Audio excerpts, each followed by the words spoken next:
الله الرحمن الرحيم الحمد لله رب العالمين الصلاة والسلام على أشرف الأنبياء والمرسلين سيدنا ونبينا بالقاسم محمد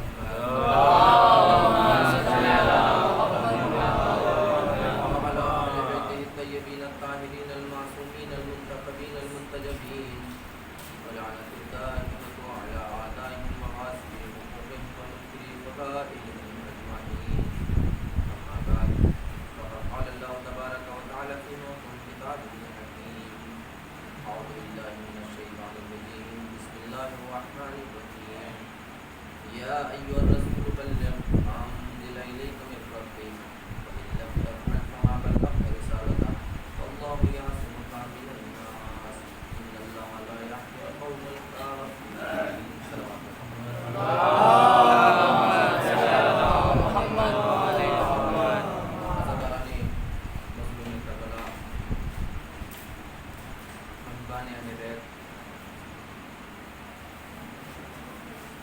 ارشاد خداوندی ہو رہا ہے اے میرے رسول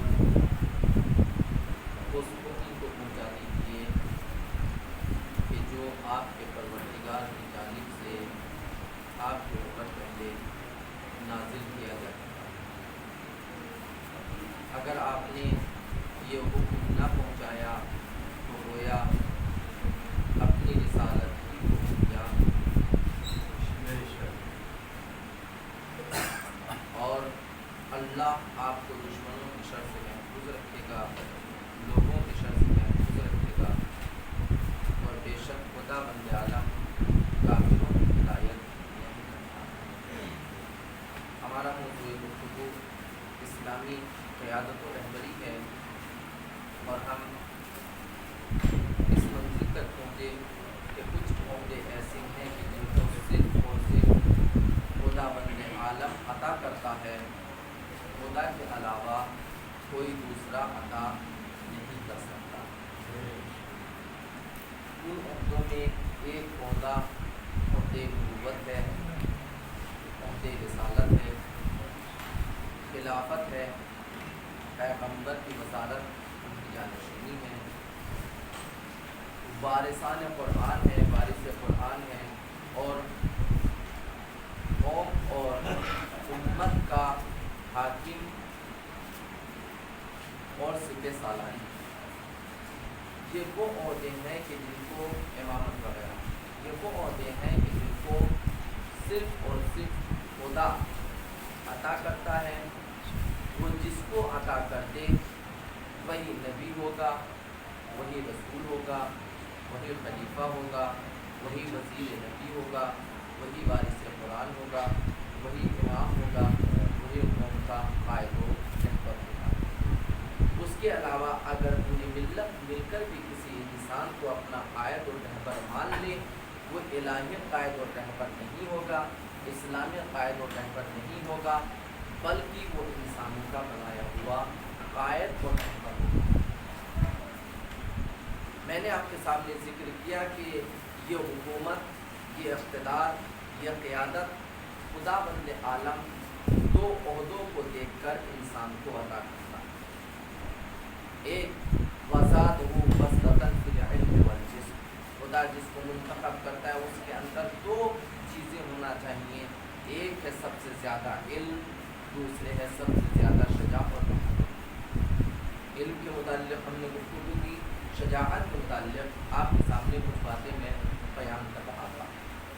آج اسی موضوع سے متعلق چند باتیں بہت ہی مؤدبانہ میں نے آپ کے سامنے ایک چھٹے امام حضرت امام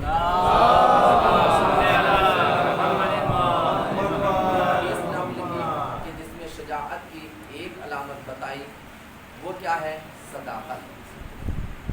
صداقت, جو انسان سچ بولتا ہو وہ شجاع ہوتا ہے, اور جو انسان جھوٹ بولتا ہے وہ بزدل ہوتا ہے. لہذا جس انسان کے اندر سچ بولنے کا حوصلہ ہو, خصوصاً ظالم حاکم کے سامنے, تو وہ انسان سب سے بڑا بہادر ہوتا ہے.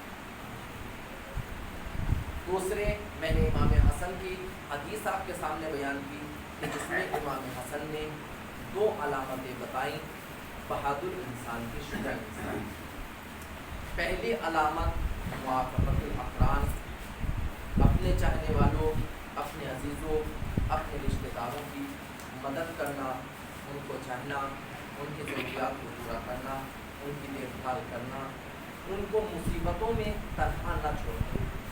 یعنی ہر اعتبار سے ہم اپنے عزیز اور اقارب کا ساتھ دیں۔ وہ انسان کہ جو اپنے آپ کو، حتیٰ کہ یہ ایمان کی بھی علامت ہے کہ اگر ایک انسان مثلاً میں، میرا بھائی بھوکا مر رہا ہے اور میں خوب یعنی دین کے نام پر بنام دین خرچ کر رہا ہوں، تو یہ میرا خدا بند عالم میرے اس عمل کو قبول نہیں کرے گا کہ میرا بھائی بھوکا مرے، میرا بھائی مشکلات میں ہو اور میں بنام امام حسین مجلس کر رہا ہوں، اس پہ لاکھوں روپے خرچ کر رہا ہوں۔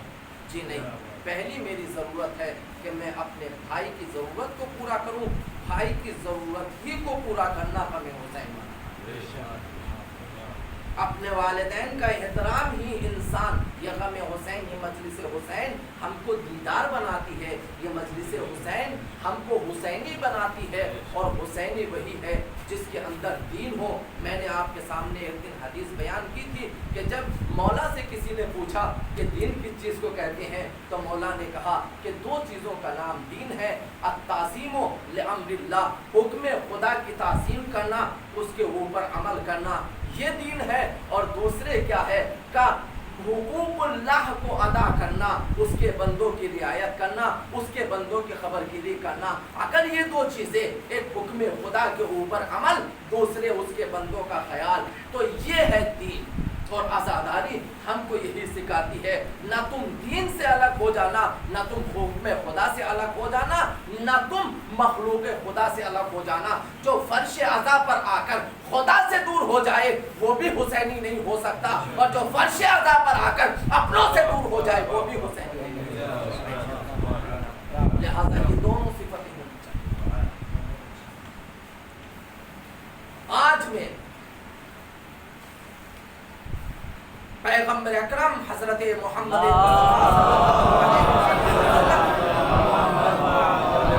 ایک حدیث آپ کے سامنے بیان کر کے کچھ باتیں پیش کرنا چاہتا ہوں، اور بہت ہی اختصار کے ساتھ۔ پیغمبر ارشاد فرماتے ہیں، الا اخبرکم باشدکم واقواکم۔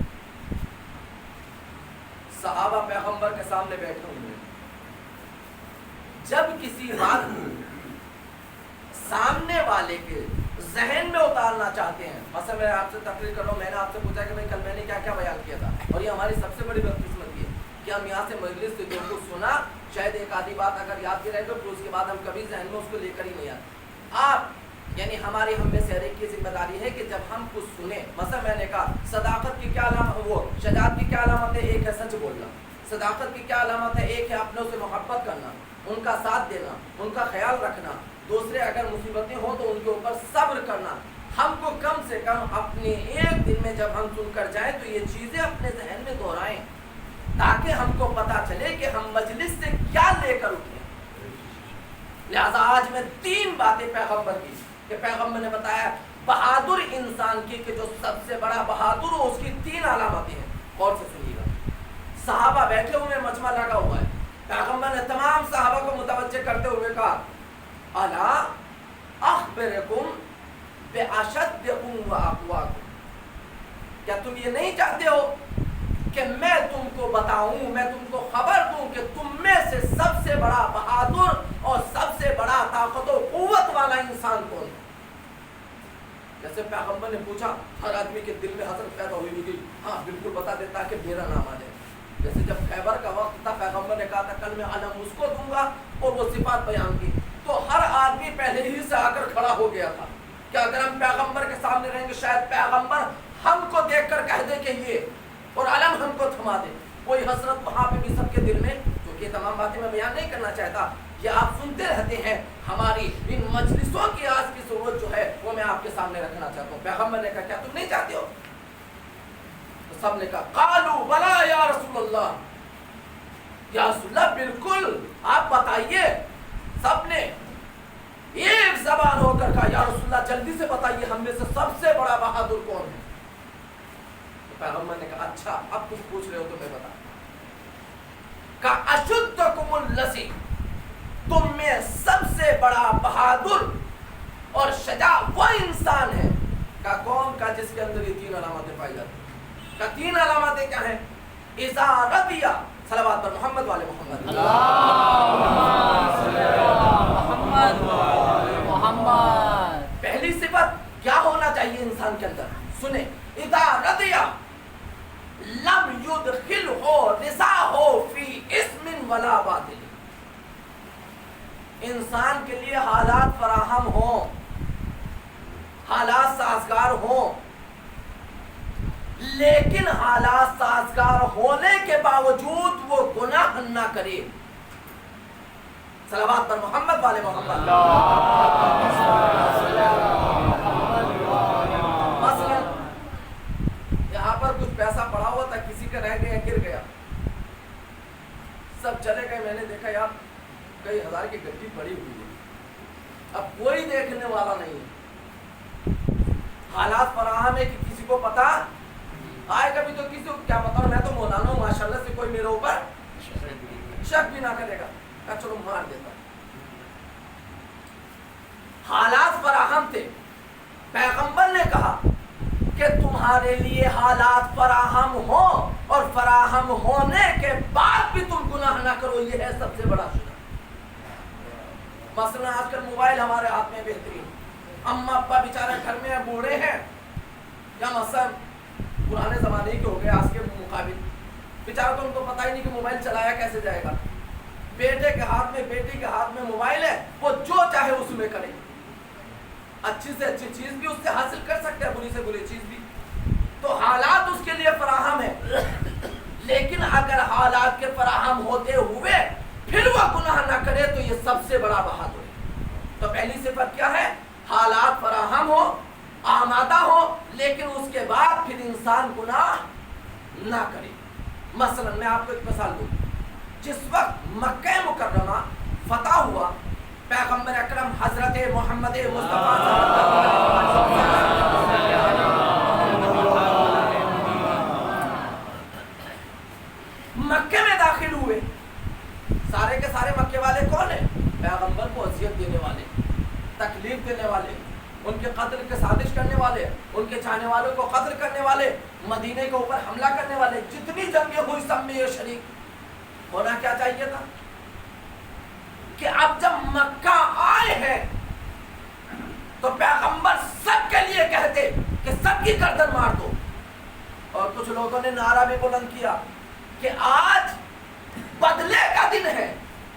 جیسے کسی نے نعرہ بلند کیا کہ آج بدلے کا دن ہے، تو میرے پیغمبر کی پیشانی پر تیور آج غصے کے آثار نمودار ہوئے، اور غصے کے آثار نمودار ہونے کے بعد کہا کہ تو یہ غلط اعلان کر رہا ہے. آج بدلے کا دن نہیں ہے، آج معاف کر دینے کا دن ہے، آج اپنی رحمانیت اور کریمیت دکھانے کا دن ہے. میں آپ سے سوال کروں، جب جناب حر علیہ الصلوۃ والسلام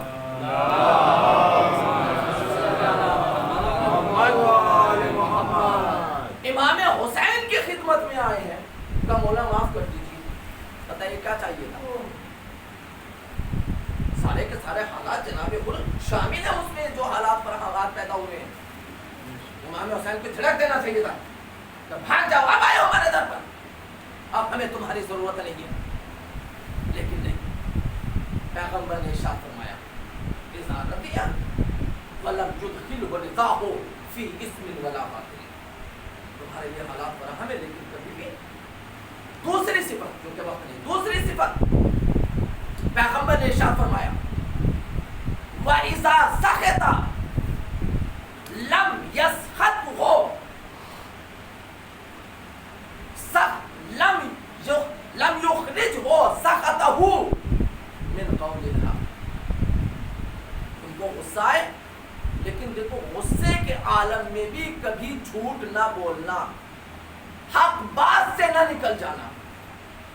عام طور کے جب حالات ہوتے ہیں تو سب آرام سے حق بول لیتے ہیں، لیکن جب غصہ آتا ہے، کسی سے لڑائی ہو گئی، کچھ ہو گئی، اب جتنی دل میں بھڑاس بھری ہوئی سب نکال رہے ہیں۔ پیغمبر نے کہا شجاع انسان نہیں ہے۔ اگر تم کو غصہ بھی آئے لیکن غصہ آنے کے باوجود دیکھو تمہاری زبان سے کوئی ایسی بات نہ نکلنے پائے کہ جو حق نہ ہو۔ تیسری صفت کیا ہے؟ کہ تیسری صفت یہ ہے وَإِذَا قَدَرَ لَمْ يُتَعَاطَ مَا لَيْسَ لَهُ بِحَقٍّ۔ کا تیسری صفت یہ ہے کہ جب تمہارے پاس طاقت ہو، جب تمہارے پاس قوت ہو، جب تمہارے پاس اقتدار ہو، تو تم اس چیز کو حاصل کرنے کی کبھی کوشش نہ کرنا کہ جو تمہارا حق نہیں۔ اگر تم نے اس چیز کو حاصل کرنے کی کوشش کی تو یاد رکھنا تم بزدل ہو، بہادر نہیں۔ بس میرے عزیزو میں ختم کرتا ہوں۔ تو تین صفتیں پیغمبر نے بتائی۔ پہلی صفت حالات فراہم ہو لیکن گناہ نہ کرے۔ دوسری صفت کا غصہ آئے لیکن حق بات کرے، چاہے جیسے بھی غصہ آئے۔ تیسری صفت طاقت و قوت ہونے کے باوجود بھی حق سے منحرف نہ ہو جانا، حق کے اوپر عمل۔ میرے عزیزوں میں یاد رکھیے کہ ایام محرم آج جن حالات سے ہم گزر رہے ہیں بے شک غصہ، لیکن یہی حالات ہمارے لیے عبرت ہیں اور شاید یہ ہمارے گناہوں کا نتیجہ ہے۔ معصوم نے ارشاد فرمایا کہ جب تمہارے سروں کے اوپر ظالم حاکم ہو جائیں تو یاد رکھنا کہ تمہارا کردار بگڑ گیا ہے، تمہارے کردار کی وجہ سے، بد کرداری کی وجہ سے تمہارے اوپر ظالم مسلط ہے۔ میرے عزیزوں، میرے دوستوں، میرے بزرگوں، میرے نوجوانوں،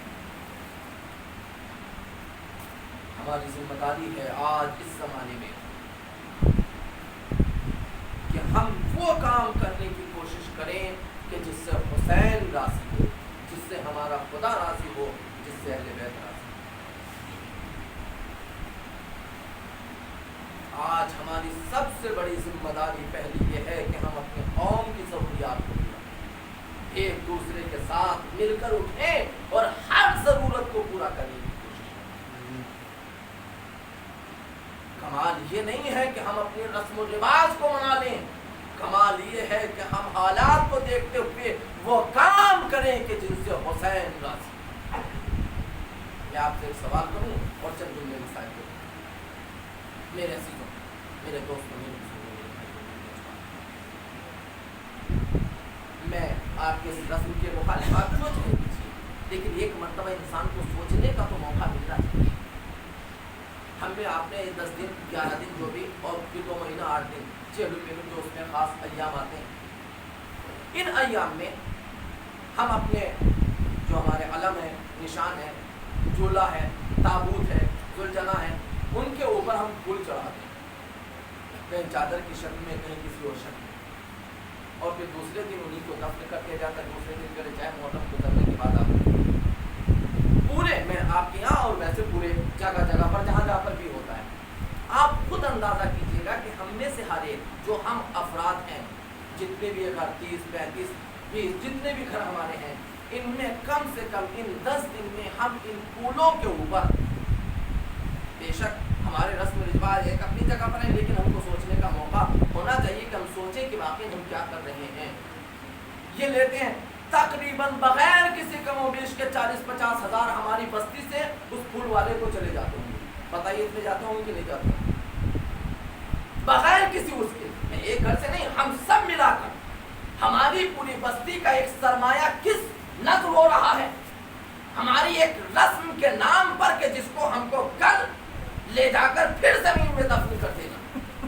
بے شک ہو، اگر ہم کو خدا دے تو ہم امام حسین کے نام پر سب کچھ قربان کر دیں، کچھ نہ رہے تب بھی کم ہے۔ ہم حسین کے حق کو ادا نہیں کر سکتے، ہم اس کے غم کو ادا نہیں کر سکتے، لیکن میں آپ سے پوچھنا چاہتا ہوں، اپنے سینے پر ہاتھ رکھیے گا، میں اپنے سینے پر ہاتھ رکھوں، آپ اپنے سینے پر ہاتھ رکھیں، میں اپنے گریبان میں جھانکوں، آپ اپنے گریبان میں جھانکیں۔